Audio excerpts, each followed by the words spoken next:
Hello everyone, তো সবাইকে জানাই ষষ্ঠীর শুভেচ্ছা ও ভালোবাসা। তো ষষ্ঠী সবারই নিশ্চয়ই ভালো কাটছে, আর আমার একেবারেই ভালো না।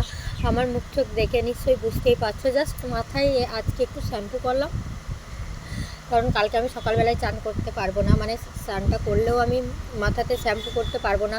তার জন্য আজকে আমি শ্যাম্পুটা করে রাখলাম।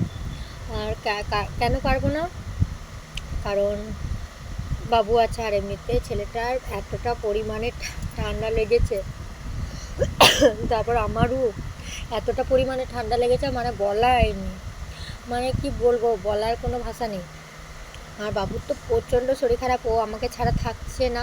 আর আমার দেখো বোন মানুষের মতন পুরো ভুরু বেরিয়ে গেছে, এখনও পর্যন্ত ভুরু করা হয়নি, কমপ্লিট হয়নি, চুল কাটা কমপ্লিট হয়নি, মুখে কোনো ফেসিয়াল করিনি, কোনো রকম ট্রিটমেন্ট আমার নেওয়া হয়নি, না চুলের, না মুখের, না হাত পায়ের, কোনো কিছুরই না। দেখো, না নেল এক্সটেনশন করিয়েছি, না কোনো কিচ্ছু না।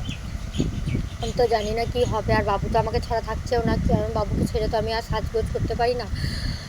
কি করব, দেখাই যাক। তো তোমরা কেমন কাটিয়েছো ষষ্ঠীর দিনটা, বা কেমন পুজো কাটাবে, অবশ্যই ভিডিও আসবে, আর তোমরাও অবশ্যই কমেন্ট করে জানাবে। তো চলো, টাটা।